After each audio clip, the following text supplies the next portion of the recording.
Le désir du changement, du courage et du dynamisme absolu que développe la jeunesse congolaise actuelle ces derniers temps, et surtout face aux enjeux électoraux, suscite plusieurs réactions, plusieurs questionnements aussi. Et face à ces questionnements, ou encore face à ces questionnements, une chose est certaine, l'apport de la jeunesse est la condition indispensable de tout progrès politique, civique ou même social. Face à ces constats, la seule question reste à savoir, est-ce que notre jeunesse comment notre jeunesse se comporte-t-elle face aux enjeux électoraux qui se pointent à l'horizon? C'est vrai, nous allons assister aux élections dans toute sa diversité. Mais est-ce que la jeunesse congolaise est prête pour cela?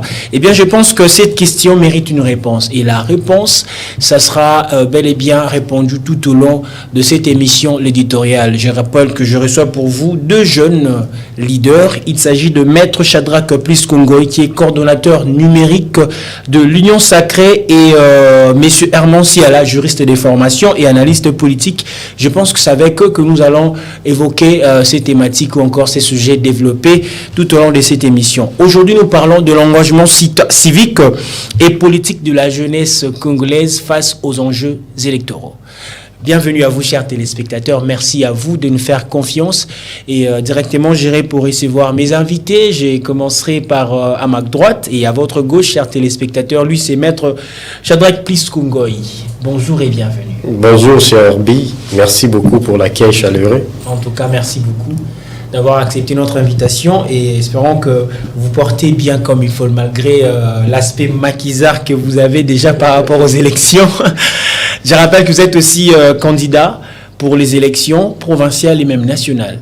Donc, on va vraiment réfléchir tout en long et en large par rapport à cette thématique. Et à ma gauche et à votre droite, chers téléspectateurs, lui, petit à petit, il commence à être parmi les nôtres. Quand je parle de nôtres, je vois sur le plateau de l'éditorial. Lui, c'est Monsieur Herman Siala, juriste de formation et analyste politique. Il est tellement pertinent, percutant dans ses propos et on peut aussi lui saluer. Bonjour, bienvenue. Bonjour, mon cher.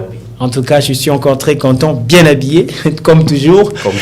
Alors, aujourd'hui, messieurs, nous parlons de l'engagement civique et politique de la jeunesse congolaise face aux enjeux électoraux. C'est vrai, nous remarquons qu'aujourd'hui, la jeunesse congolaise, comme je l'ai dit dans mon introduction, n'est plus une jeunesse qu'on doit dire marginalisée à 50%.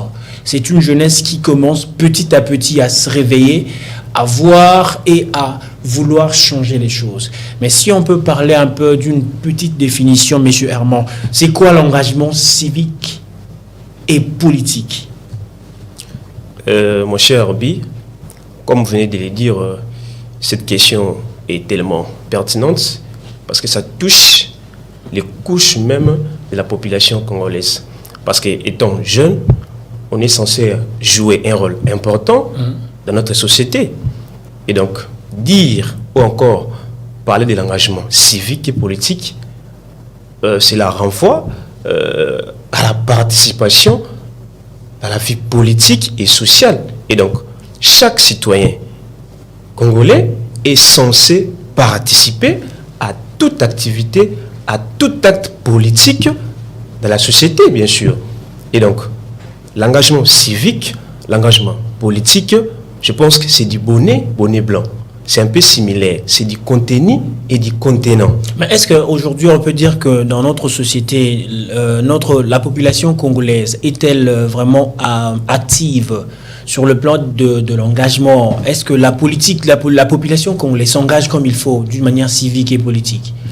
Mon cher, moi je dirais, si on peut considérer les avancées considérables, parce que déjà on voit, il y a des jeunes qui s'engagent, nous avons des bourgmestres jeunes, nous avons des députés jeunes qui sont au Parlement, on peut dire clairement qu'il y a des avancées.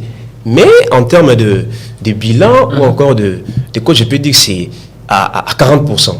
Donc il faut encore, tout à fait, il faut encore pousser pour pouvoir accéder à ce niveau. Donc il y a des avancées considérables, mais rien n'est encore fait. On doit encore travailler sur cette question pour pouvoir s'engager activement dans la sphère politique, bien sûr.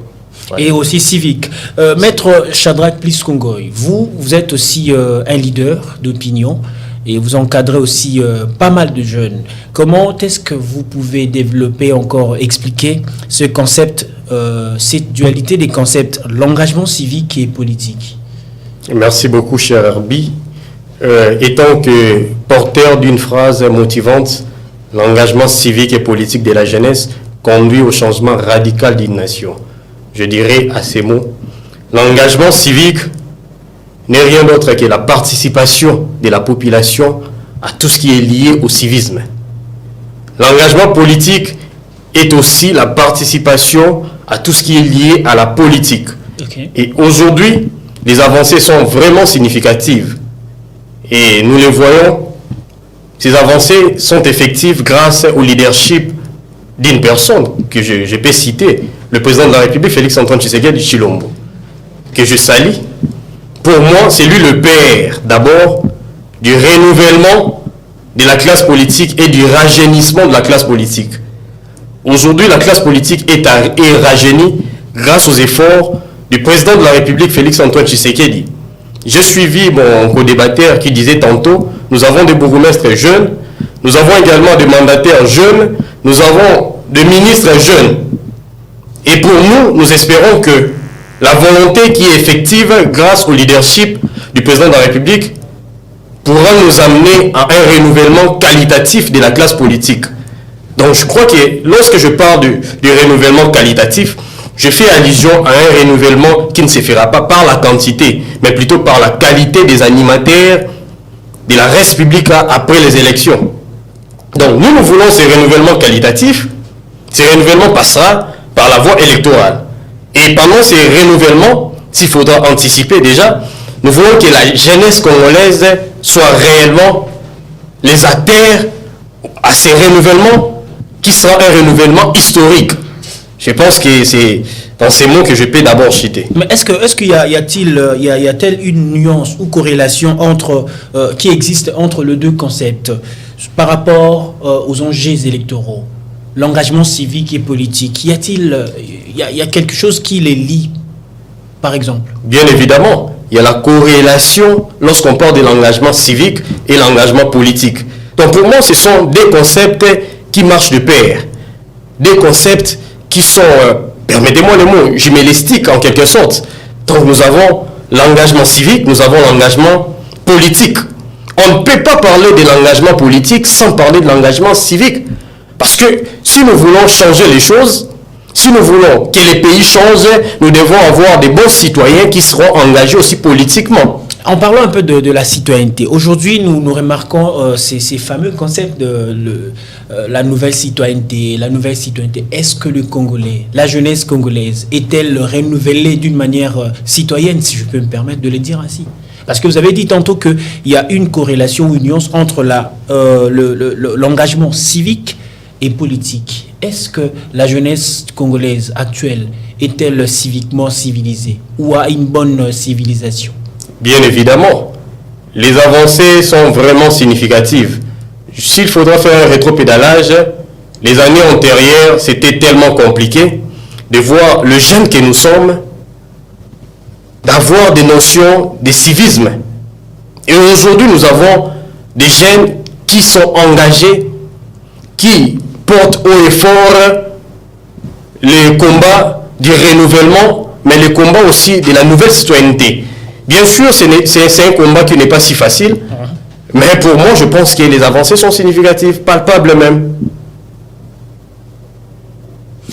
En parlant un peu de cette histoire de l'engagement citoyen, actuellement, nous remarquons la manière dont la jeunesse se comporte. Ce n'est pas une manière qui est vraiment appréciable. Vous allez voir un jeune qui prend, qui boit de l'alcool, qui jette, ceux-là qui jettent même des bouteilles par terre, mais est-ce que ça aussi, ça peut fragiliser notre force étant jeune par rapport aux enjeux électoraux? Parce que récemment, dans l'autre émission, vous nous aviez dit ici sur ce plateau que la jeunesse congolaise, c'est l'enthousiasme, et c'est tout ce que vous avez cité. Est-ce que ça peut fragiliser la jeunesse face aux enjeux électoraux? Cette manière de réfléchir. Tout à fait, mon cher Arbi. Je vais commencer par les commencements. Quand on parle de l'engagement civique et politique, ça, je voulais paraphraser la pensée d'un auteur, c'est un écrivain congolais, monsieur Ngoma Binda, qui avait dit dans son ouvrage que la toute première revendication démocratique que chaque citoyen doit faire, c'est d'abord de participer plus ou moins actif dans toute activité politique, dans tout acte politique. C'est pour quelle finalité?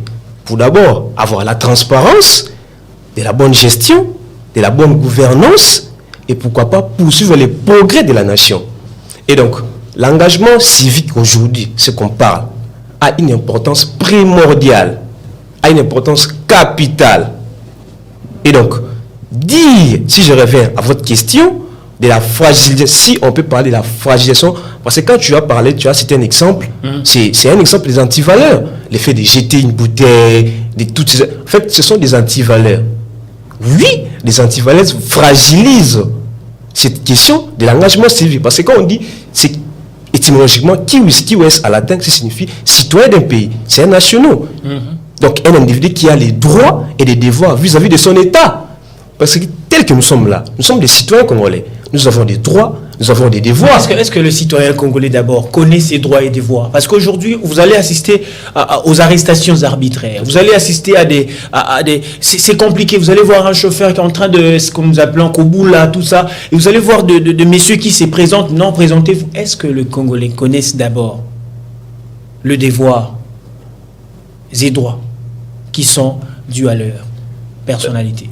Mon cher, nous en droit on dit ni n'est censé ignorer la loi. Mais c'est visible, le Congolais tout à ignore fait, la loi. tout à fait. Je commence d'abord par là. Est-ce que le Congolais lise d'abord même la constitution du pays? Ça, c'est un problème. Ça, c'est une difficulté qu'on doit soulever. Parce que la plupart des cas, dans la majeure partie, si on peut dire comme ça, les Congolais ne lisent pas trop. Ils n'ont pas cette culture de la lecture. Et donc, dit que si c'est poser la question, c'est questionner si les Congolais connaissent d'abord les droits et les devoirs, je dirais vraiment, c'est pas 100%. Clairement, on peut dire ça. Donc, plus de 50% des Congolais... 20% de ceux qui ne savent pas lire. Donc, le 80%, c'est... 20%, c'est trop tôt. Moi, je donnerais 30%. 30 ou 40, parce que, vu des avancées considérables, tu vois, on peut dire 30%, mais c'est toujours peu. Ce n'est même pas l'essai, c'est même pas la moitié. Moi, je me rappelle, il y avait un monsieur qui était en train d'informer, je peux dire ainsi, à sa base, le fait de stipuler l'article qui mettait en exergue la gratuité de l'enseignement. Ouais. Plusieurs personnes pensaient que c'était une innovation du chef de l'État. Or, le chef de l'État était justement venu pour mettre en pratique l'article en question. Voilà. Voyez un peu si donc il y a plusieurs articles même dans notre constitution que la population ne connaisse même pas. Mon cher Arbi, nous on dit parce que déjà on peut dire clairement en droit positif congolais au Congo, on a tout un arsenal de lois. Les textes de lois ne sont pas à chercher. Chaque domaine est régi par une loi, par des textes de loi. Mais c'est un problème de l'effectivité, de l'applicabilité. Okay. Ça, c'est un problème, un sérieux problème que nous avons dans ces pays. Et si je vais revenir sur le droit que chaque citoyen doit avoir, là, je parle des droits subjectifs, des prérogatives, des facultés reconnues à chacun d'individu, à chaque citoyen. J'aimerais un peu que tu réfléchis ensemble un peu à moi Lingala, parce que je rappelle, il y a même une personne qui nous a écrit déjà en disant faites un peu le Lingala, ça sera un peu beau. Ouais. Je salue, c'est Dieu donné musique à Luzala. Alors, Lélo, je disais tantôt, tout le monde a pas élection, les enjeux électoraux, ils allaient s'est pointés à l'horizon. Tout à fait. Côté Moussou Solobi, tous en a besoin, jeunesse Nabisoto, Mboka Nabiso, Congolais, ba droit et puis devoir na bango. On s'est retrouvé dans Kamorobo et Ozomona, un Congolais qui ne connaît même pas ses droits et ses devoirs. Déjà, le fait de voter, n'est-ce pas, c'est un devoir pour une personne étant Congolais. Tant que si nous avons une élection, nous avons une aucune réaction à l'ibosum tazoï papa un déjà et nazoï carte d'électeur yamabe Deuxièmement, au PCNAI, au Yé, au lobby, n'a pas voté tout ça, n'a causé le qu'on a un inali. Yebisangai, Moto Andengwana. Vous, étant le jeune leader que vous êtes, vous pensez que, surtout notre jeunesse, ils appellent à ma coquille, il y a qu'à faire face à l'enjeu électoraux, à la manière de réfléchir au tozo bimisa chaque jour. Je voudrais que nous soyons un peu en lingala. Ndeko Herbi, ceux qui, ceux qui la population, va faire face à l'enjeu électoraux, clairement, Mikakata Nozali. Ça, faut pas oublier. Mikakata Nozali, dans le point belé, dans le domaine belé, à tout petit domaine, il y a Koué, Banan, Mibeko. C'est un problème. Mikakata Nozali, belé, bah, Mibeko.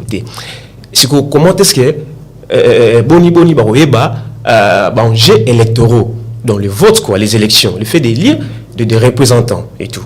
C'est que, puisque nous avons des difficultés, d'abord, il y a ignorance, il y a Mibeko, droité, puis deuxième, il y a anti-valeur et tout.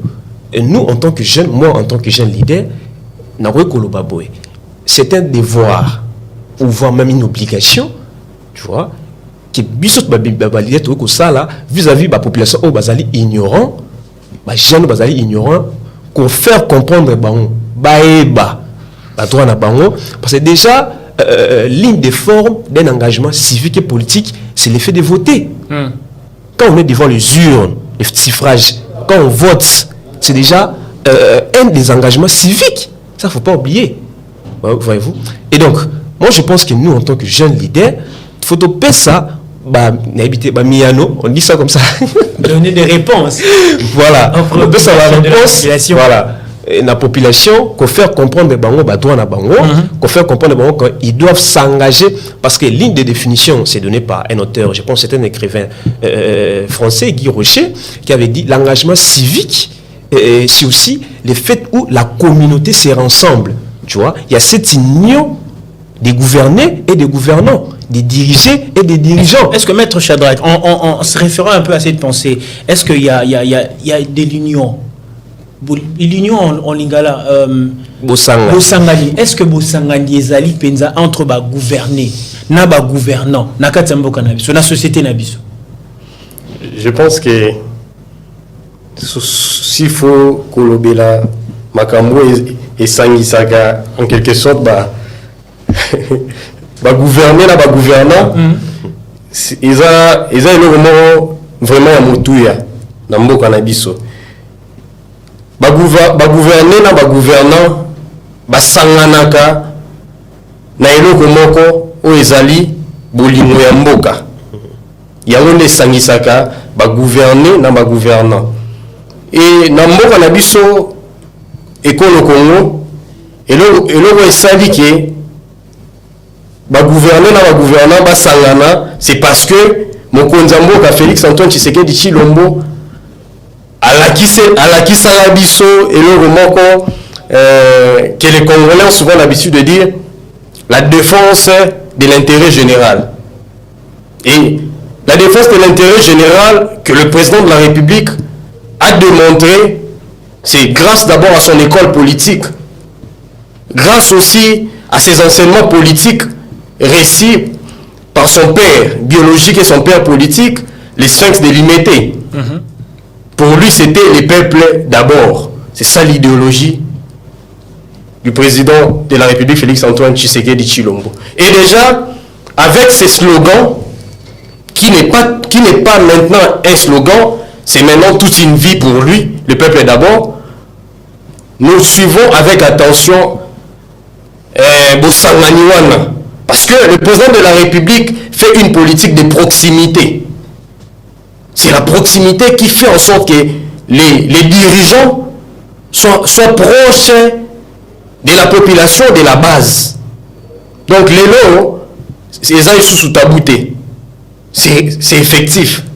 grâce aux efforts du président de la République. Mais maintenant, que dire de ceux-là, de gouvernants ou Bazali qu'on vivre té, qu'on faire vivre té et l'oko yondeko Herman c'est la lobby l'unité, soit cohésion nationale entre le gouvernement et le gouvernant, parce qu'on le remarque, c'est plus la jeunesse qui est marginalisée entre guillemets à Tatoboy, Lelo, à Tatoboy en côté, mais c'est réellement ça. Toujours remarqué, ils ont un moins groupuscule, il y a Batata Moko, au Baïbasa la caï politique. Mekakakoye pas bilenge ba diviser pour mieux régner. Alors to la nini face ya bato ndengwana. Je pense que dans les cas qui na plateau na Lubaki, la jeunesse congolaise a été sacrifiée. Des fois je me pose cette question. Mais monsieur Herman, vous êtes d'accord que la jeunesse congolaise a été sacrifiée? Bon, sacrifier c'est pas un mot. En fait, je ne concède pas ces mots. Sacrifier, c'est trop dire. Voilà, sacrifier, c'est pas bon. Voilà. Quand je parle de la jeunesse sacrifiée, c'est parce que un groupuscule de gens utilisaient la jeunesse pour leur intérêt mesquin, mercantile, égoïste. Et vous imaginez que au vieux temps, la jeunesse était utilisée comme des marche-pieds. Donc, tu soutenir leader X, Abima par exemple, ministre, aussitôt nommé ministre, automatiquement, on voit les népotismes, les favoritismes et autres. Azuba cousin, attendez ici, dans cabinet, à pistonner, à pistonner, c'est le cas aussi avec Félix Tshisekedi. Moi, je pense que les gens confondent des choses. Quand on dit Félix Tshisekedi, vous savez, lorsqu'on parle de la République, la gestion de la République, on doit aussi directement interpeller une notion, la répartition du pouvoir. Dans la répartition du pouvoir, nous voyons aussi que chacun est appelé à jouer sa partition. On est nommé ministre.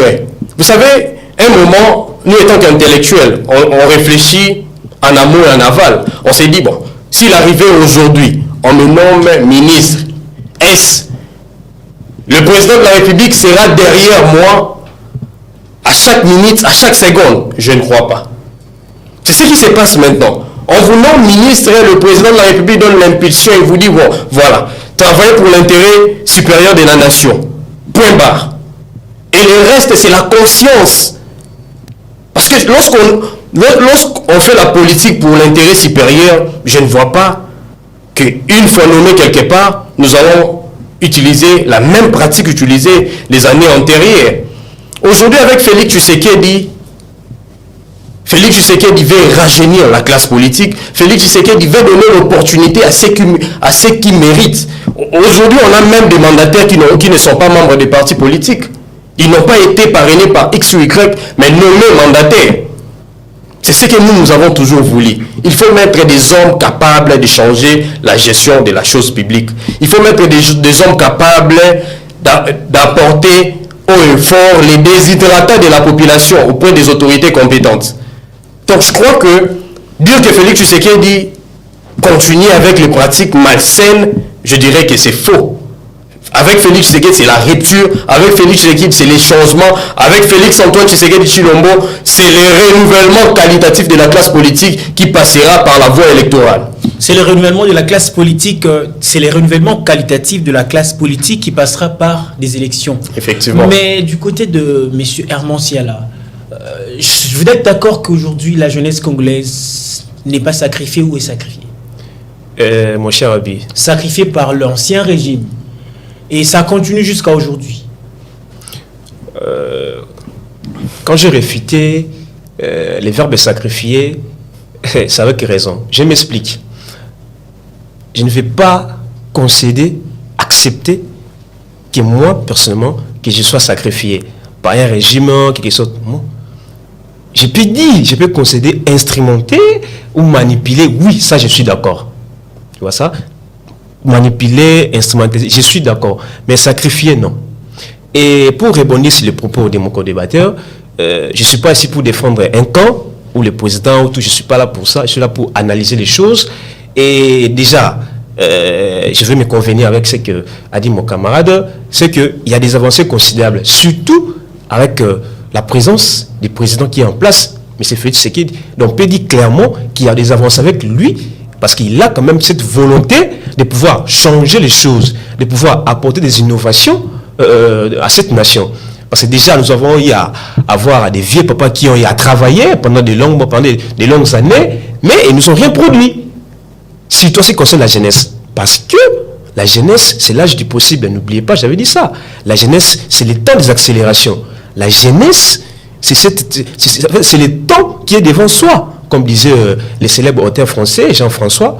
Et donc, cette jeunesse a besoin des autorités qui travaillent, voyez-vous, qui œuvrent pour la remontée, pour l'ascension de cette jeunesse. Et donc, c'est vrai que la jeunesse a été manipulée, méprisée pendant plusieurs fois. Même prendre si on faisait un rétropédalage en 2006, la jeunesse a vraiment conduit comme il fallait, mais au finish, c'était du n'importe quoi. Mais si on essaie un peu de poser cette question, pourquoi et comment la jeunesse congolaise peut s'engager civiquement et politiquement pour les élections qui se pointent à l'horizon? Pourquoi et comment, Maître Shadrack? Merci beaucoup. La jeunesse congolaise doit s'engager civiquement et politiquement pour le renouvellement qualitatif de la classe politique. Et cela passera d'abord par la prise de conscience collective. La jeunesse doit prendre conscience. C'est dire que non, nous ne voulons plus être des marche-pieds. Présentement, nous voulons être acteurs du développement de la République démocratique. Mais est-ce que vous savez que ces slogans nous ne voulons plus être de marche-pied, la jeunesse doit être l'espoir de demain, lèvons-nous, disons non à ceci, disons non à cela, ça se répète à tout moment, mais on considère qu'il n'y a rien de changement?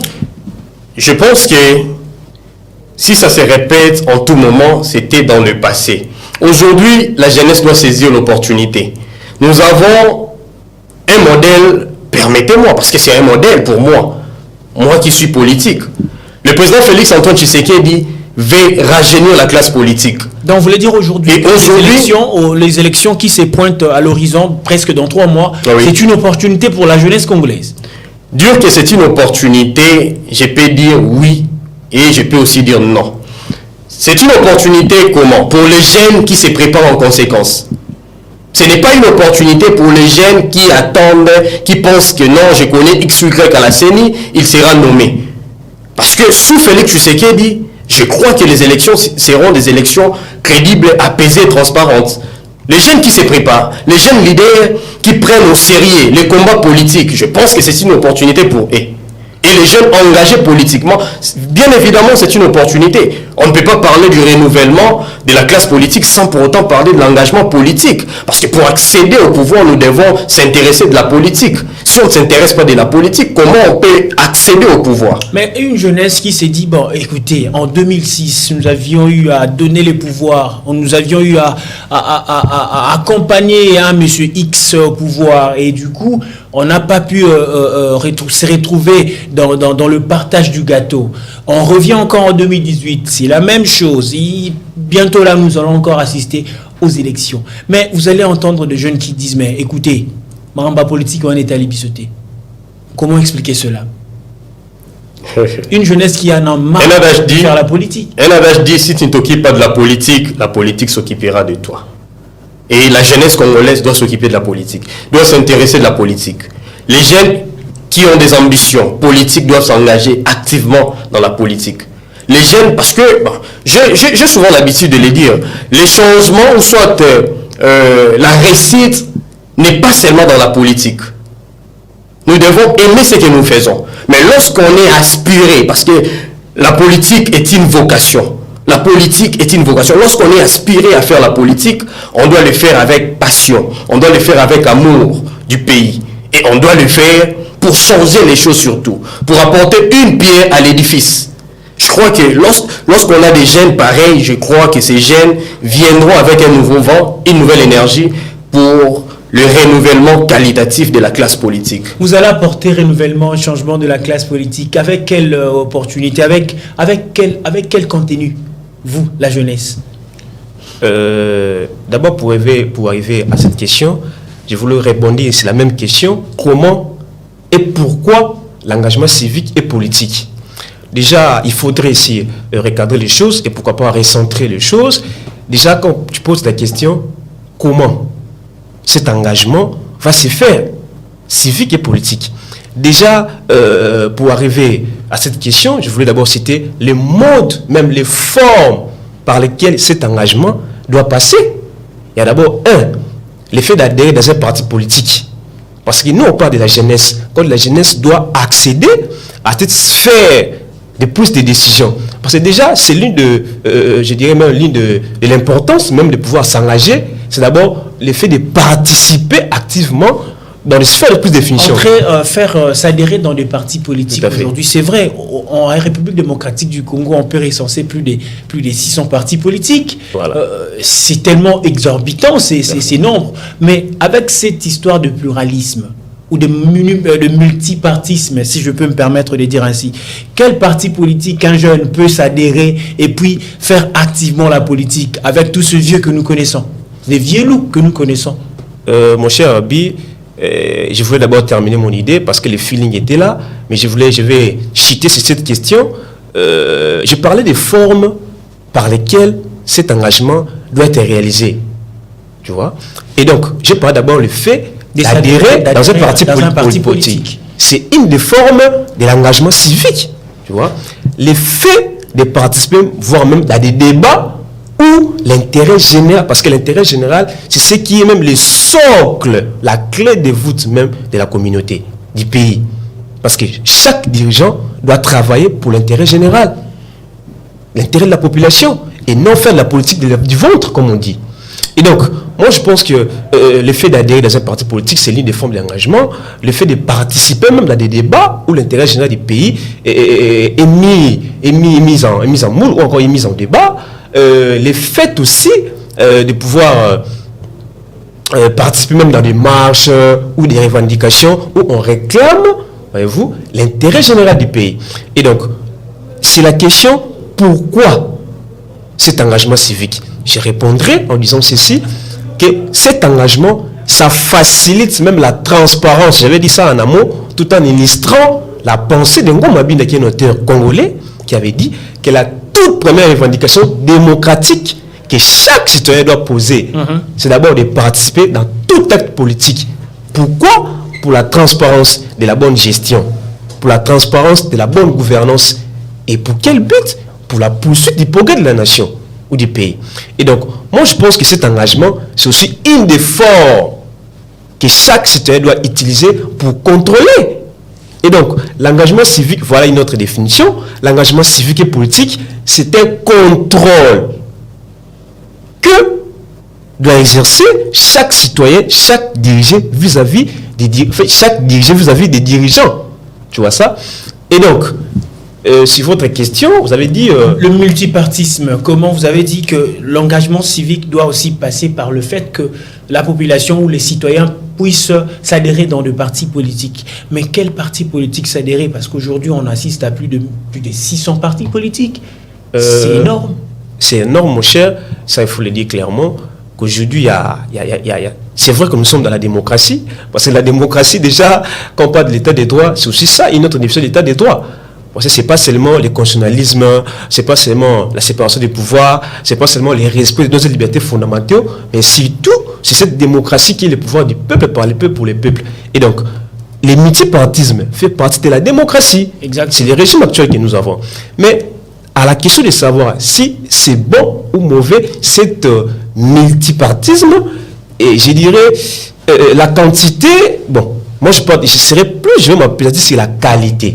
On peut avoir plus de 100 ou 400 partis politiques, mais ce qui est important, c'est avoir des jeunes consciencieux, c'est avoir des personnes qui sont à la tête de ces partis, qui travaillent pour d'abord, parce que déjà par la définition, un parti politique, c'est l'effet de chercher le pouvoir, la conquête du pouvoir, voyez-vous, et de l'exercer, voyez-vous. Et donc, les partis politiques aujourd'hui, puisque nous avons toute une multitude de partis politiques, je ne dirais pas, il y a plus un but lucratif, on cherche plus, on poursuit plus les gains et non l'intérêt général du pays. Et donc moi je pense que c'est multipartisme, la plupart des cas, il n'y a pas de choses sérieuses là-bas. Et ça, on sacrifie la jeunesse par le multipartisme, n'est-ce pas? En fait, je réfute le mot sacrifier. Je préfère manipuler. Et vraiment, je reste serein sur ça. Donc, la jeunesse est manipulée par des partis politiques et tout. Mais avec la conscience, la prise de conscience, comme disait mon co-débatteur, on peut changer les choses. Avec la prise de conscience, on peut encore remonter les temps. On peut remonter, voire même la pendule à l'heure. Ok. Donc, moi, je pense que cette question de la jeunesse qui doit avoir cette conscience, cette prise de conscience pour pouvoir affronter les enjeux électoraux, voyez-vous, les votes qui se pointent à l'horizon. Et donc, les choix judicieux des gens qui doivent nous diriger, doit être la quintessence ou encore la substance qui doit résonner dans les forts intérieurs de chaque citoyen congolais. Voilà. Dans son ouvrage « L'expérience politique de jeunes », Anne Muxel dit que, contrairement à une idée répandue, les jeunes ne sont pas dépolitisés, ils entretiennent un rapport différent à la politique, fait à la fois d'attachement aux valeurs familiales et de renouvellement. Maître Shadrack Piskongoy, comment voyez-vous le rapport de jeunes à la politique? Ça se passe comment? Merci beaucoup. Les rapports sont des très bons offices, s'il faudra le dire ainsi. Vous voyez, aujourd'hui, la jeunesse congolaise qui s'engage, d'abord, je m'aimerais évoquer une chose. Lorsque je suis mon co-débatteur, une chose m'est venue en tête. Lorsqu'on parle de l'engagement citoyen, et surtout lorsque nous voulons s'engager politiquement dans un parti politique, nous devons déjà avoir cette prise de conscience. La prise de conscience va nous aider à faire un choix judiciaire. Et pour adhérer dans un parti politique, on doit adhérer dans un parti politique ayant un projet de société qui a peut-être des ambitions, qui a des aspirations qui cadrent aux attentes de la population. Et là déjà, les attentes de la population sont vraiment connues. La population, partout dans le monde, déjà, s'il faudra même évoquer ici à Kinshasa, la population attend avoir un social vraiment équilibré. La vie sociale équilibrée, la santé universelle pour tous, l'éducation pour tous et autres. Déjà, quand vous adhérez dans un parti politique ayant un projet de société avec des aspirations qui cadrent ou qui rencontrent les attentes de la population, automatiquement, n'hésitez pas. Mais aussi une chose, en politique, nous avons des tendances. Nous avons les démocrates, nous avons les socialistes, nous avons les centristes. C'est à vous de faire le choix. Si vous vous dites que vous êtes démocrate, allez-y adhérer dans un parti politique qui a des aspirations démocratiques. Si vous êtes centriste, adhérez dans un courant politique qui est centriste.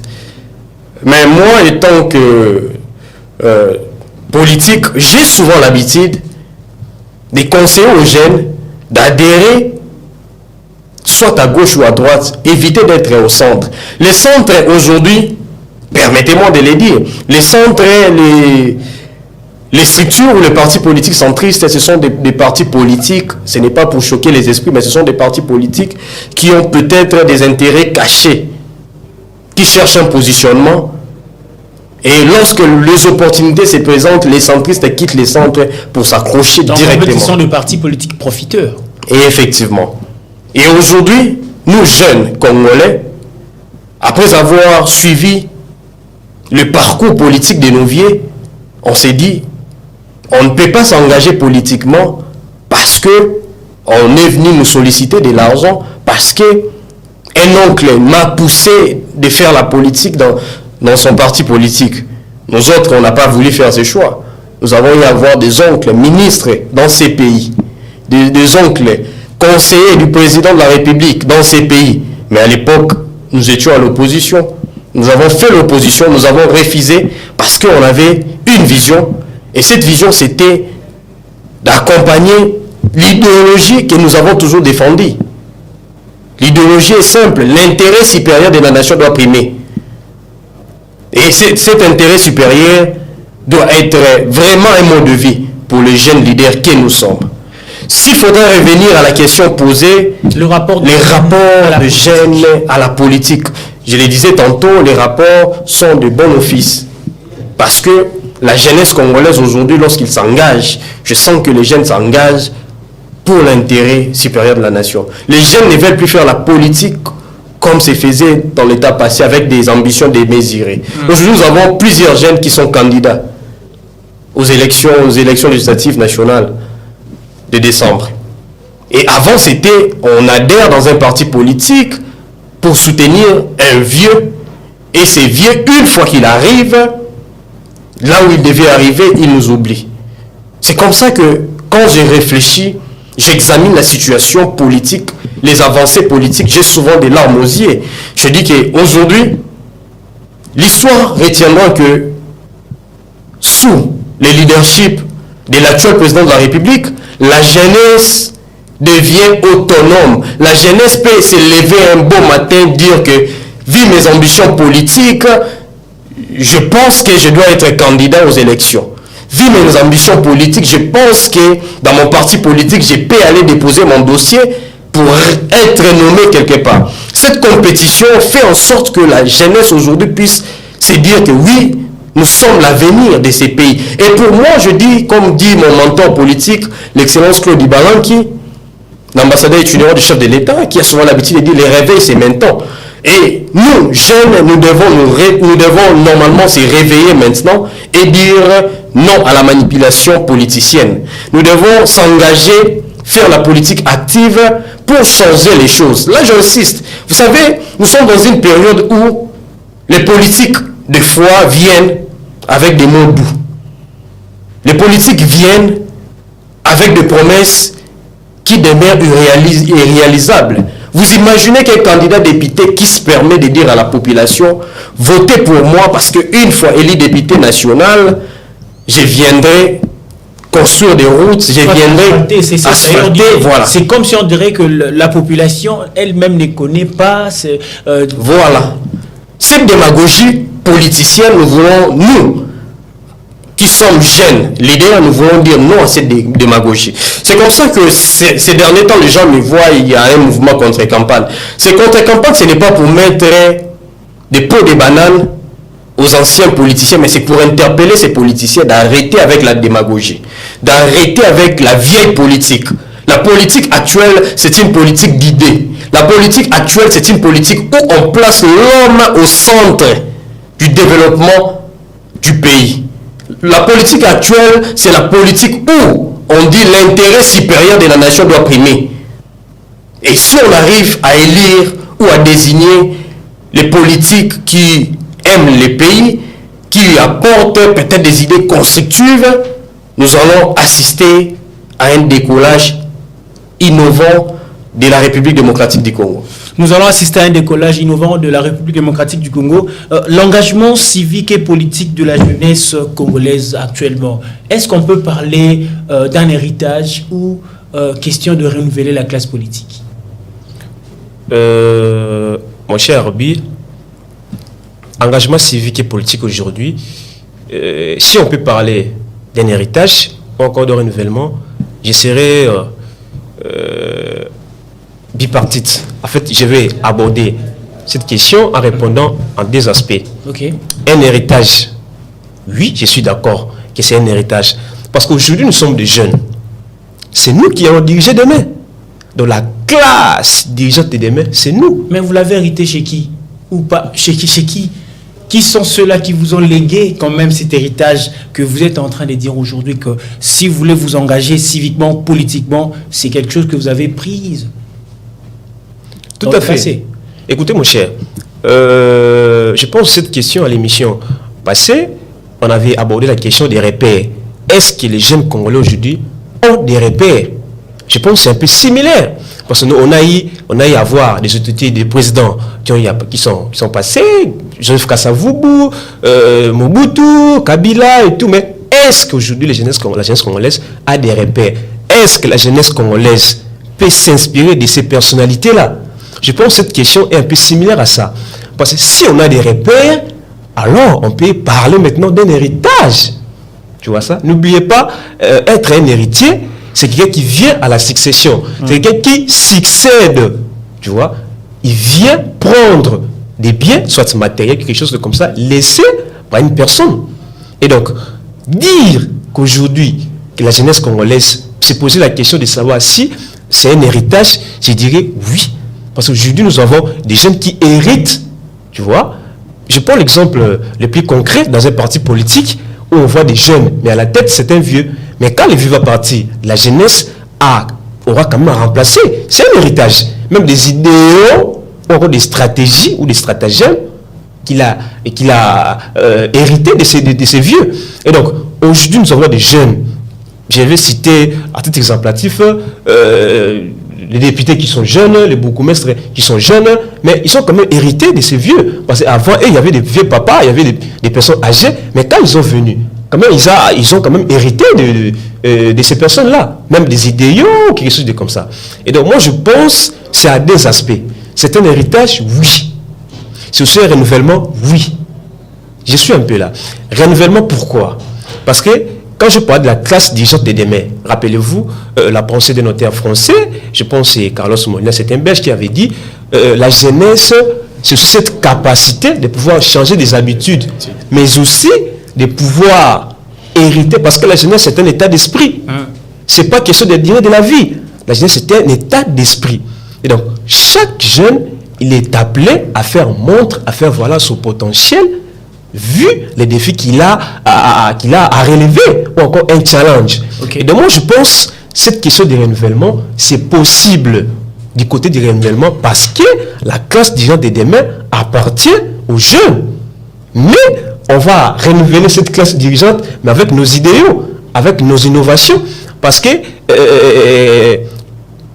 consécutivement avec les repères, cette question, j'avais répondu en disant que non, aujourd'hui, on peut dire que non, on a quand même des repères, mais on va prendre du côté ange.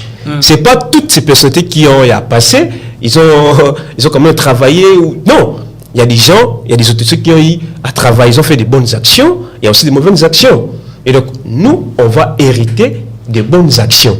On va hériter du côté ange et abandonner du côté démon. Et donc, héritage, je suis d'accord. Renouvellement, je suis d'accord. Maître Shadrack Plis Kongoy, vous êtes candidat pour les élections provinciales ainsi que nationales.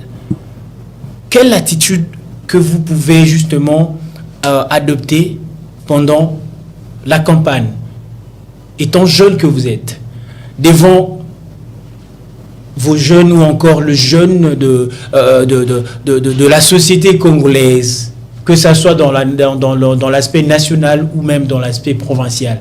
Quelle attitude que vous allez adopter? Parce que la jeunesse, on a marre de voir, ils peuvent se dire, mais écoutez, mais tout ça, quelle attitude que vous allez adopter? Merci beaucoup, cher Herbie.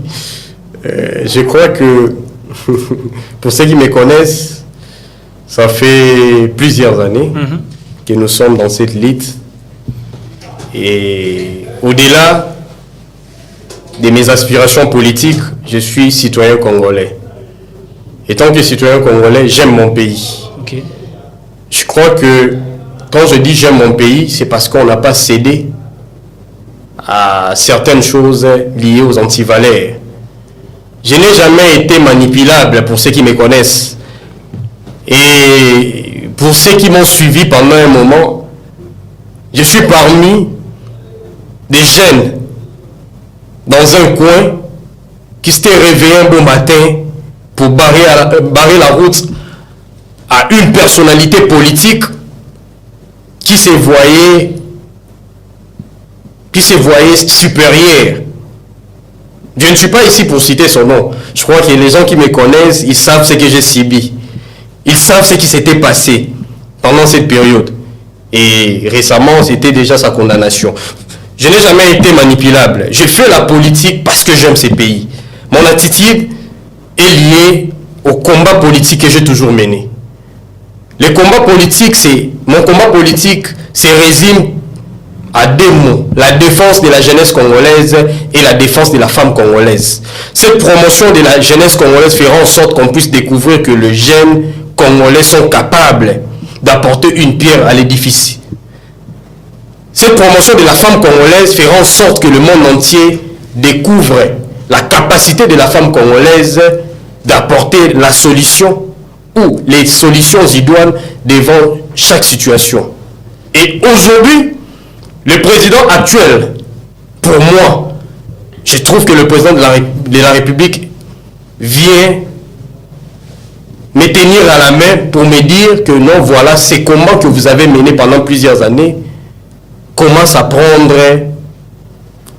l'allure que nous avons toujours souhaité, c'est-à-dire le rajeunissement de la classe politique qui fera la promotion de la jeunesse congolaise, l'autonomisation de la femme congolaise qui fera également la promotion de la femme congolaise. Aujourd'hui, cette jeunesse a une place de choix aux côtés du chef de l'État. Aujourd'hui, cette jeunesse a une place, la femme congolaise a une place de choix aux côtés du chef de l'État. Jeunes que nous sommes, nous devons prendre conscience. Nous sommes dans une période très cruciale où nous devons nous décider. Décider pour les changements. Les changements que nous voulons, ces changements doivent être un changement qualitatif, un changement qui nous amènera à un renouvellement qui permettra que l'histoire de la République puisse changer. On ne peut pas changer la tête lorsqu'on laisse toutes les parties intactes. On peut changer, pour changer les choses, on doit changer même les parties qui restent toujours intactes. C'est-à-dire, en 2018, nous sommes allés aux élections, nous avons changé la tête. Mais on a laissé les membres tels que c'était. Mais maintenant, nous voulons tout changer. Bien sûr, nous, notre candidat, ça je ne cesse de le dire, là je parle en tant que coordonnateur des communicateurs numériques de l'Union Sacrée de la Nation. Notre candidat, c'est le président Félix-Antoine Tshisekedi Tshilombo. Mais au niveau des élections législatives, nous, on n'est pas là pour imposer qui que ce soit. Je demande à la population de la Funa qui me suit de voter utile. Voter utile veut dire voter, élire la personne compétente, la personne capable de porter haut et fort les déshydratats de la population. Je ne suis pas député, je ne suis pas ministre, mais la lutte que je mène nuit et jour, c'est cette lutte qui va nous aider, qui va nous distinguer parmi tous ces gens qui sont considérés comme les vieux poids lourds. Permettez-moi d'informer... Justement, rapidement, parce que... Permettez-moi d'informer le VPM de l'intérieur par rapport à une situation catastrophique. La commune de Makala, que nous avons toujours défendue, cette commune est toujours menacée par la tracasserie policière. Cher VPM de l'intérieur, nous avons déposé un mémo qui chôme sur votre table. Monsieur le général Blaise, nous étions récemment à l'Ipékin pour vous dire que la population de Makala vit dans des conditions inacceptables. L'insécurité bat son plein. La police continue à tracasser et à mettre mal à l'aise la population. Je pense que ce sont des choses à prendre en considération. Parce que la population aujourd'hui veut vaquer ses occupations, travailler, vivre comme il se doit. Mais lorsque la population n'est plus à mesure de s'émouvoir, c'est déjà un danger. C'est ainsi que j'interpelle au commissaire provincial de la police de prendre notre interpellation en considération et de trouver des solutions. Merci beaucoup, Maître Shadrack Plis-Kongoy. Et nous saluons aussi le président du conseil communal de la jeunesse de Makala, le président Joseph Olongo, un grand homme rempli de beaucoup de leadership. Et je pense qu'il sera avec nous prochainement. Et messieurs Hermanciala, si, étant analyste que vous êtes, vous regardez la caméra, qu'est-ce que vous direz? Je pense que vous êtes là pour faire des analyses. Okay. Quelle analyse ferez-vous par rapport à ces sujets qui, je cite, l'engagement civique et politique de la jeunesse congolaise face aux enjeux électoraux? Un message à la jeunesse congolaise qui va encore où on ne veut pas qu'elle puisse encore être sacrifiée pendant ou après les élections. Vous avez la parole. La jeunesse congolaise, vous devez savoir que la jeunesse, c'est le temps qu'on a devant soi. La jeunesse, c'est cette capacité de pouvoir changer ses habitudes. Quand je parle du mot changer les habitudes, c'est que on doit penser autrement, on doit agir autrement. La jeunesse congolaise doit agir autrement. Les anciennes habitudes, les vieilles habitudes, les faits de se laisser manipuler, de se laisser, entre guillemets, sacrifier par des vieux qui ont eu à travailler et nous ont rien produit sur le plan des progrès, sur le plan de l'émergence, sur le plan du développement du pays. On doit changer. On doit prendre conscience. La prise de conscience, c'est la base. Et donc, puisque le changement commence par la tête.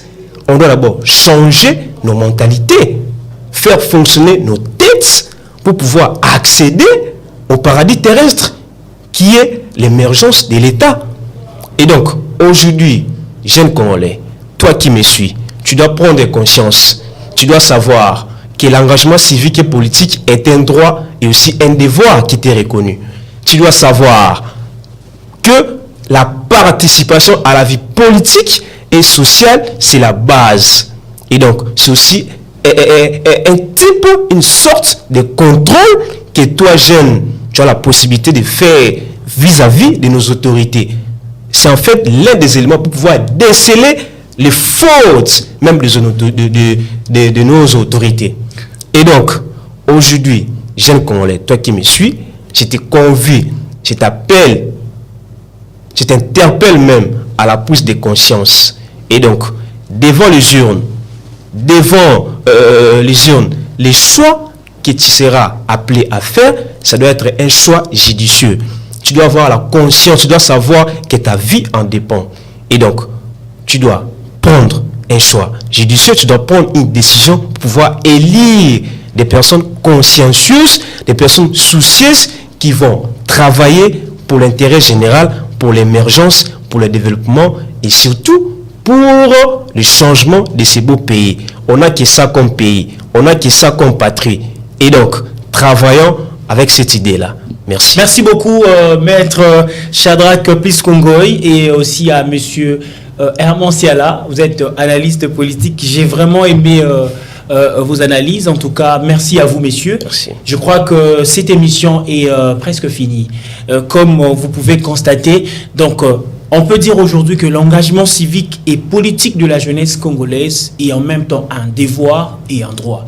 Donc, la jeunesse congolaise doit vraiment prendre conscience de cela parce que nous, à bientôt, nous allons assister aux élections. Alors, qu'est-ce que nous allons faire? Comment nous allons nous comporter face aux urnes? Vous avez suivi, M. Herman Siala a interpellé la population et surtout la jeunesse congolaise de se prendre en charge. Vous avez aussi suivi Maître Shadrack Pliskongoy qui est allé plus du côté de réveiller la conscience de la jeunesse tout en votant de personnes qualifiées parce que ce sera notre avenir qui sera bel et bien mise au défi. Chers téléspectateurs, merci. Merci à la grande équipe technique qui nous a accompagnés. Là, je vois Dieudonné Mouzika Luzala. Merci à Rabi Mayele ainsi qu'à Charlie Estrasmpoy. Merci à la coordination de DRC Info Télévision et merci à vous, chers téléspectateurs. Continuez à vous abonner sur notre chaîne DRC Info Télévision. Que Dieu bénisse la République démocratique du Congo et que Dieu bénisse la jeunesse congolaise. Au revoir.